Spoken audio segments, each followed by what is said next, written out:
Lesson 1. Introduction to Object-Oriented Programming. Learning Outcomes. Apply design and development principles in the construction of software systems of varying complexity. Develop structures to represent objects and algorithms to perform operations. Third one. Explain and utilize object-oriented concepts. Fourth one.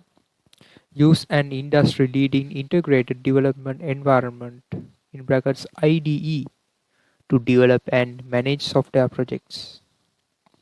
Outline.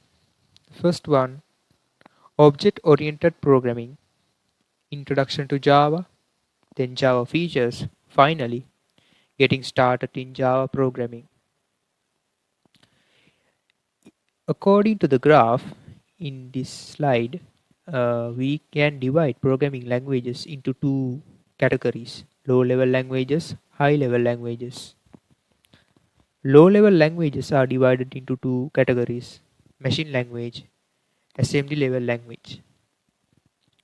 High-level languages are divided into three parts: procedural programming, functional programming, and Java programming.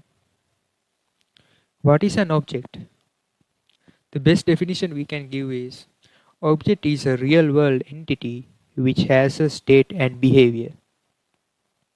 State represents the data, attributes, and behavior is the functionality of that object. An object can be uniquely identified. Consider a car. A car has attributes: color, weight, capacity, model. A color can be blue, yellow, any color. Weight can be 700 kilograms, 1000 kilograms. Capacity will be with for two people. Model will be, you all know, Toyota, Nissan, Tesla, such as. Functions. Functions of the car is start, stop, brake, accelerate. Consider the two objects, house and dog, and you have to comment down below what are the functions of it and what are the attributes. Okay. Object-oriented programming. Now we move to this topic, object-oriented programming. A program written in a style which consists of interacting objects is called object-oriented programming. Examples: a program to keep track of students' registration in a college. Another program to keep track of customers and inventory for a bookshop. An object is comprised of data and operations that manipulate these data.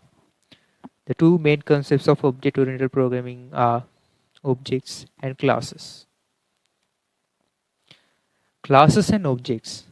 A class is a template for object. An object is instance of a class. Class consists of set of properties and methods that are common to all objects of that class. Here, fruits and students are classes, and in fruit we can take banana, apple, mango, orange.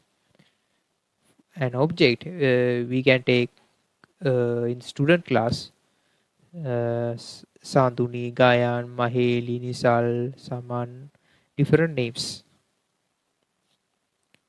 OOP terms so far we have learned. Object. Objects have states and behaviors. Class. Class can be defined as a template or a blueprint that describes the behavior or states that the object is its type supports. Method. A method is basically a behavior. It is in methods where the logics are written, data is manipulated. Instance variables. Each object has its unique set of instance variables. An object state is created by the values assigned to these instance variables. OOP vs other programming paradigms. Functional programming is a programming paradigm where programs are constructed by applying and composing functions. Procedural programming is about writing procedures. It means a sequence of statements or methods that perform operations on the data. Object-oriented programming is about creating objects that contain both data and methods which manipulate the data. Okay, now let's consider the advantages of OOP. Reusability, possible to create full reusable applications through classes and objects. Security, hiding and protecting information to binding data into single units and provide access through an interface. Easy maintenance, easy to modify and debugging without affecting existing. Simplified, provides a clear structure through modeling with real world concepts. OOP principles. This is the main part of Java or any other object-oriented programming. We must consider these four principles when we coding. Polymorphism, ability of having one functionality in different ways. Inheritance, one object acquires all properties and behavior of the parent object. Encapsulation, wrapping of class or hiding object attributes or state with their methods. Also we can tell behavior to the methods. Abstraction, a process of hiding implementation data and showing only functionality to the user.